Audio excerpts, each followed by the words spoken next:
నిన్న వికారాబాద్ జిల్లా కొడంగల్ నియోజకవర్గం దుద్యాల మండలంలో జరిగినటువంటి దాడి ఏదైతుందో గతంలో కూడా కలెక్టర్లు, ఆర్డీఓలు, రెవెన్యూ అధికారులు తెలంగాణలో 10 సంవత్సరాలు బీఆర్ఎస్ ప్రభుత్వంలో ఉన్నప్పుడు కూడా ఎన్నో కార్యక్రమాలకు ఊర్లలో వెళ్ళి ఈ యొక్క పబ్లిక్ గ్రీవెన్సెస్ మీటింగ్స్ పెట్టేవాళ్ళు.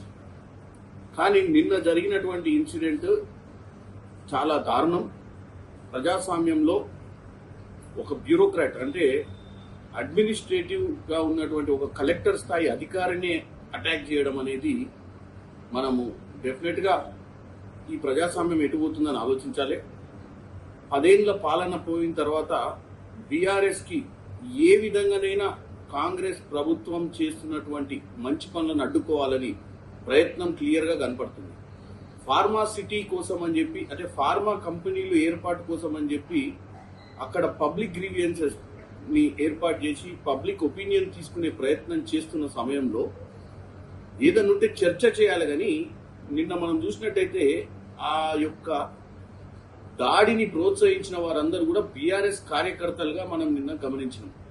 సో బీఆర్ఎస్ పార్టీ ఎట్టి పరిస్థితిలో వాళ్ళ 10 ఏళ్లలో దోచుకుందే కాకుండా ఈ రానున్న ప్రభుత్వంలో అంటే ఈ 10 నెలల ప్రభుత్వం చేస్తున్నటువంటి మంచి కార్యక్రమాలను ఎట్టి పరిస్థితుల్లో అడ్డుపడాలని, ఎట్టి పరిస్థితుల్లో ఈ ప్రభుత్వంలో ఒక్క కార్యక్రమం కూడా సక్రమంగా జరగొద్దని.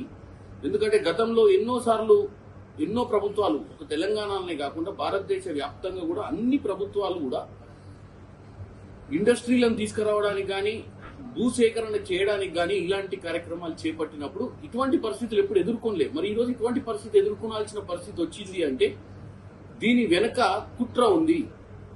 బీఆర్ఎస్ పార్టీ వైఖరిని తెలంగాణ ప్రజలు గమనించాలి.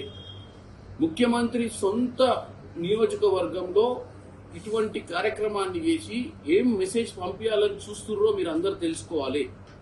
ఎందుకంటే 10 ఏళ్లలో నీళ్లు, నిధులు, నియామకాల నినాదంతో తెచ్చుకున్న తెలంగాణను తుంగలకు దొక్కడమే కాకుండా ఈరోజు అన్నీ చేసి ఒక ఎంప్లాయ్మెంట్ క్రియేట్ చేయాలి, నిధులతో పాటు విధులు అంటే ఉద్యోగాలు అన్నీ కూడా క్రియేట్ చేయాలన్న ఒక ఆలోచనతో ముఖ్యమంత్రి ముందుకు పోతుంటే ఎంతో డబ్బు ఖర్చు పెట్టి కొడంగల్ నియోజకవర్గం ఆయనను ముఖ్యమంత్రి చేయడానికి 3 సార్లు అక్కడి నుంచి ఎమ్మెల్యే గెలిపించినటువంటి కొడంగల్ నియోజకవర్గం సేవ చేయాలనుకుంటే ఒక 10 మందిని రెచ్చగొట్టి అక్కడికి పోయిన అధికారులను అటాక్ చేయడానికి చూస్తుంటే ప్రజాస్వామ్యం ఎటుపోతుందో అర్థం చేసుకోవాలి.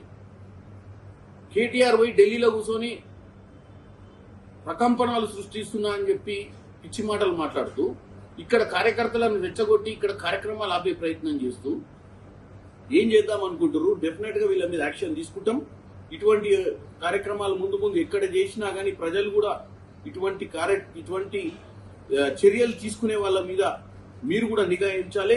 ప్రభుత్వం కూడా ఇటువంటి వారి మీద చర్యలు తీసుకుంటుంది. అసలైన తొలి వెలుగు.